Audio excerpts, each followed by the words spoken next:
From the studios of Farm Journal Broadcast, this is AgDay.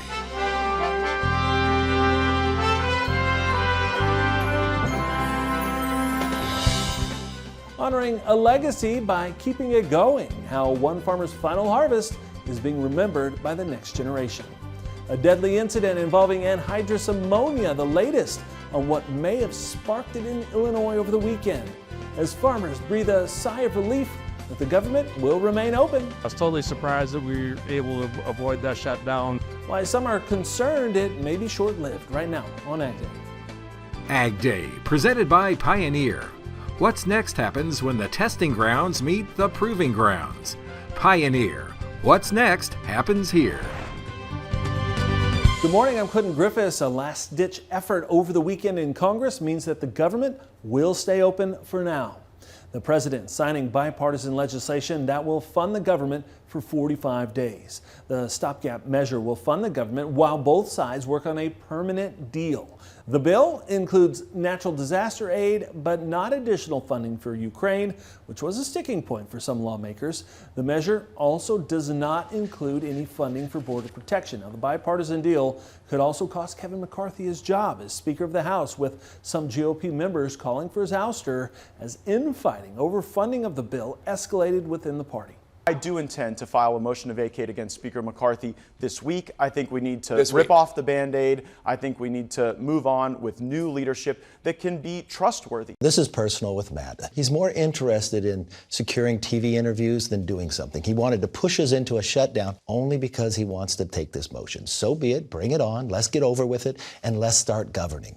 The legislation now means a new deadline to fund the government is Friday, November 17th. AgDay's Michelle Rook joins me. Michelle, you spoke with farmers over the weekend who were also keeping watch as this all unfolded.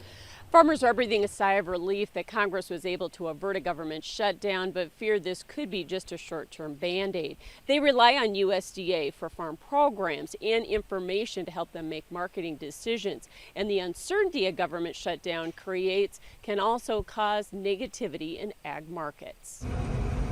With harvest in full swing, Colton, South Dakota producer Jeff Thompson is watching market prices closely as he's selling some of his crop directly off the combine.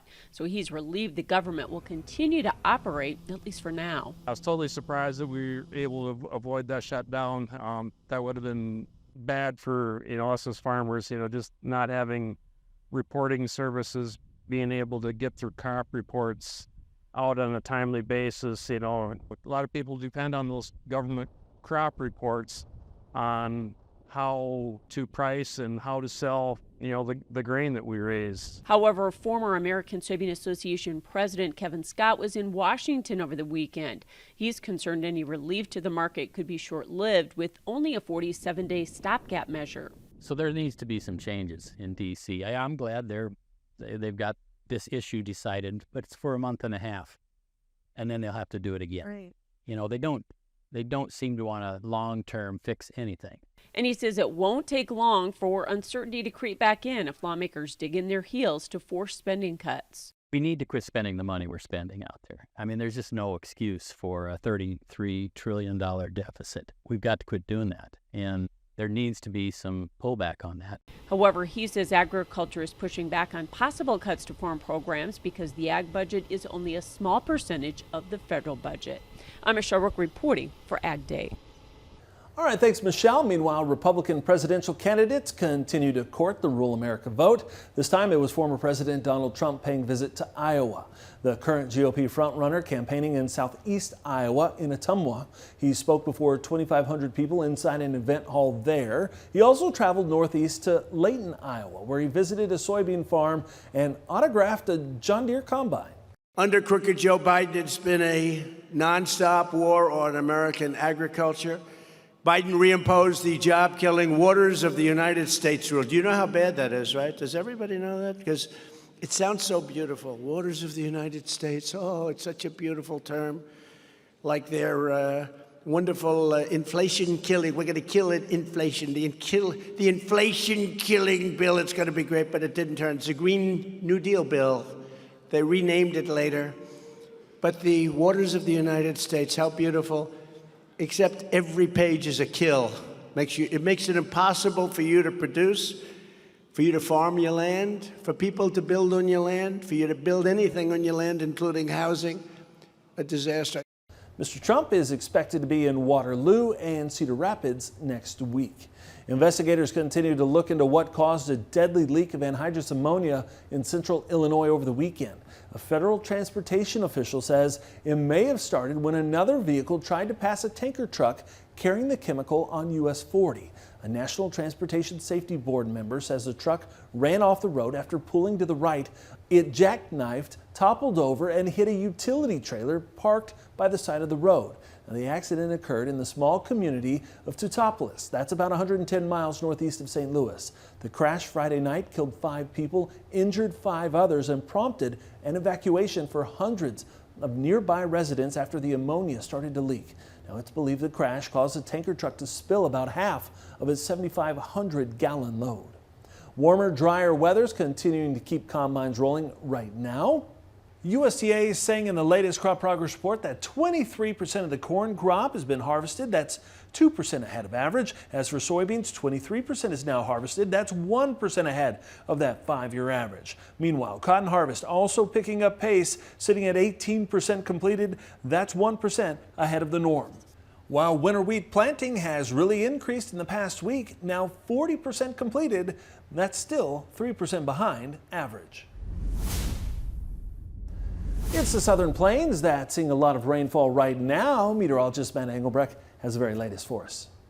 Well, even on this Tuesday, I still have to reference what we talked about last week. That's a pattern in the jet stream. Warm air sticks around for Tuesday, Wednesday across a good portion of the United States, but changes ahead. And this is going to be the first really fall cold front moving through the United States. A combination of a cool, if not cold, air, potential for some frost or even freezes in the United States, and then this with the transition, some rainfall. Now, this is coming up for our Tuesday, about a 5 to 15% chance of some flooding and back all across the plains, but also back up into the Dakotas and off to the north and to the west. As you get into Wednesday and Thursday, basically what we are doing is following that change in the atmosphere from the above average Midwest, 2/3 of the United States, to below average back out here towards the west as that energy pulls from the west to the east. So again, there's Wednesday, a pocket through Oklahoma, also into Texas, about 15 to 40% chance flooding potential, and then that lingers into Texas even into Thursday of this week. By the time we get into Friday, that cold front, that trough will be digging across the United States. And once again, we see a pocket of moisture as well as a potential for some flooding. Remember what happened in New York City last week. I don't expect a repeat of that, but we're starting to see that energy in the atmosphere transitioning from above average to below average across the United States. Go ahead and take a look at your screen there, and overall, it has been just a beautiful, at times, a beautiful week and a beautiful start to the morning here in Nebraska. This video is shared by Jeremy. Looks spectacular, and it looks like a great day to do a little harvesting. A little more on your forecast coming up. Ukraine continuing to work to move grain through the Black Sea region. The country reporting 5 ships are heading to its Black Sea ports for loading. The 5 vessels coming in will be loaded with 120,000 tons of grain for Africa and Europe at ports in Odessa.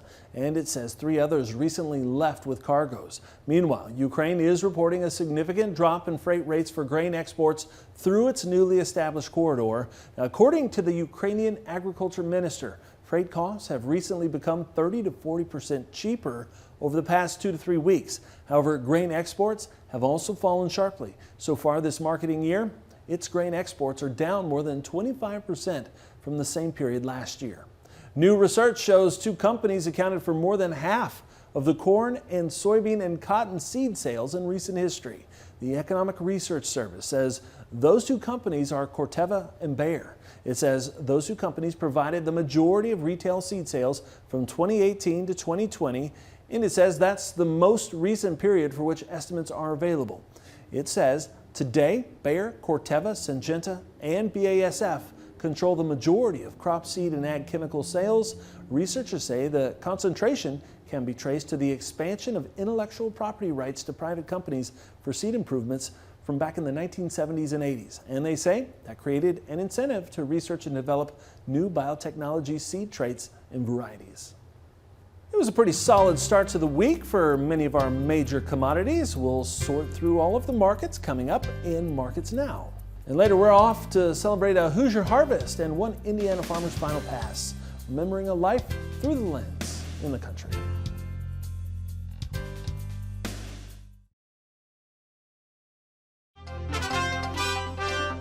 One ag company is reporting first half net profit and sales fell compared to last year. The company, Louis Dreyfus, reported a group net profit of $568 million for the first half of this year. That's compared to $662 million a year earlier.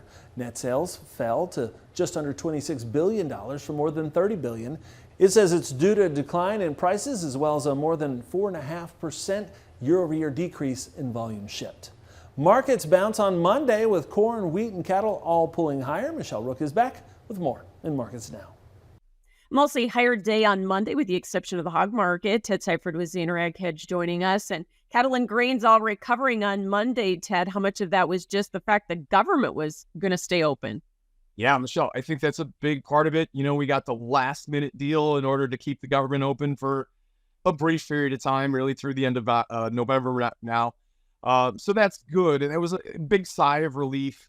But then also, you know, put that together with new quarter, new month, new money coming into the markets potentially. I think that had a lot to do with it as well. I really didn't see a whole lot in the way of clear-cut grain fundamentals to lead the way. I think for wheat, you could say we were very, very oversold on a relative strength index after the day we had on Friday. And while it was a nice recovery in wheat, it was still within Friday's trading range. So, yeah, again, I think mostly speculative buying coming in on the idea that, all right, government shutdown averted, at least for now. Yeah. So, Ted, what you're saying is that it's going to be hard to build onto this? I think it could be for wheat, and you can say for corn as well, because neither one of these got a clear-cut buy signal today, because you're looking at trading ranges that were within Friday's range. Now, it's a little different for corn than it was for wheat. Wheat didn't make it quite anywhere near the highs it had from Friday. Corn really maxed out its range from Friday. It got within 0.5% of the low and 0.25% of the high. So, I mean, corn, while it did stay in Friday's range, it really traversed almost all of it and did close up near the highs. So that leaves you with a potential on even a not a super strong follow through day tomorrow to really cause some buying to come into the market. So you could get a buy signal in corn tomorrow. Wheat will be a little bit harder to do, but possible. But in both cases, you don't have anything that, technically speaking, is just a clear cut, you know, real nice, friendly buy signal, even though it was a really nice day higher. And on soybeans, you've got harvest pressure, you've got some rain chances in Brazil now, and so those are going to be headwinds in addition to the fact that exports are a little bit behind, aren't they? Yeah, you have Brazil planting early into what looks like some really very good weather. And that's a bit of a concern because if they're harvesting early, that's going to cut into our export window for soybeans a bit. Thanks for joining us at Seifert Zaner Ag Hedge, and we'll have more Ag Day coming up. For professional marketing advice specifically tailored to your needs, call Zaner Ag Hedge at 312-277-0113.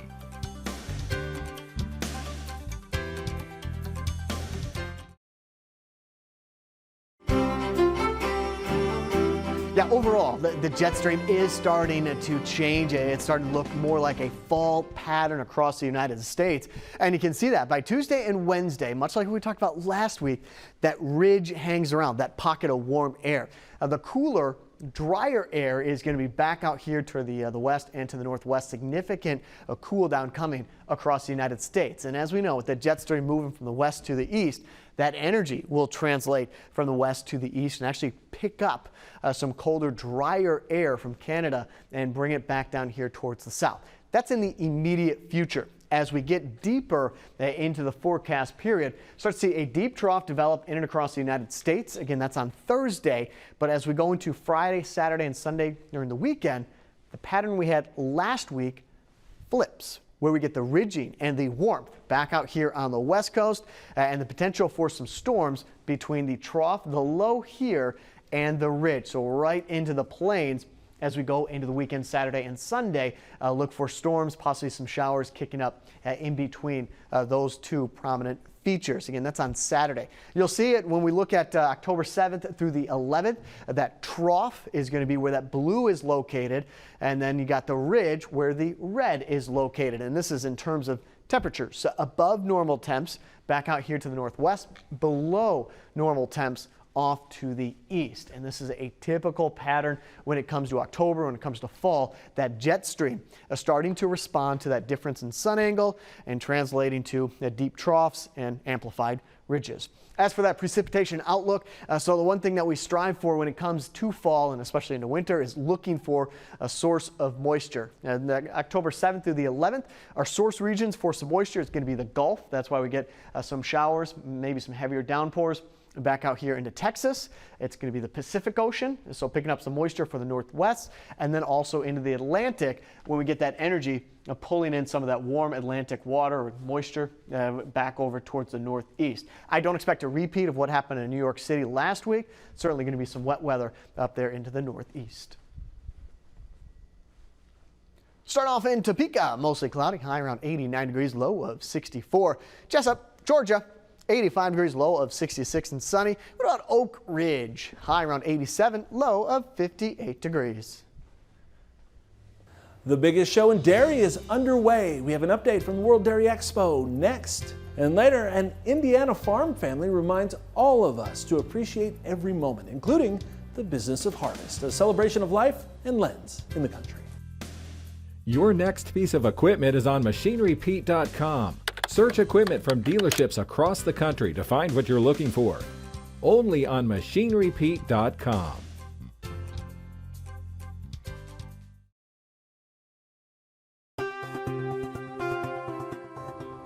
For an 8th consecutive time, dairy margin coverage payments are being triggered.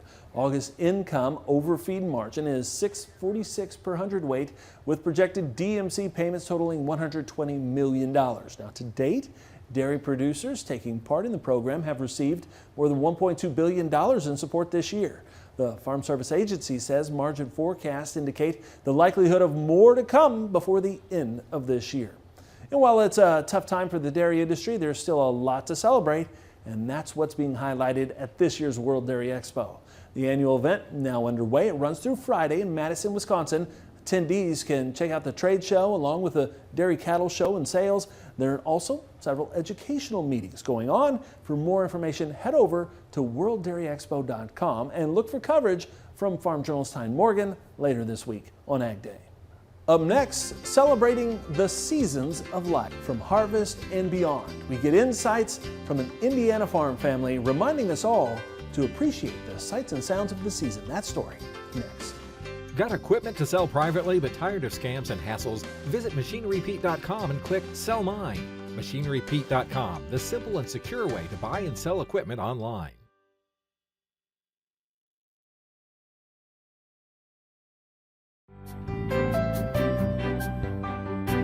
Bringing in the harvest. Sometimes it's about much more than getting those yields. In many cases, it's also about honoring those who came before us, who worked the land, and those who keep the tradition going.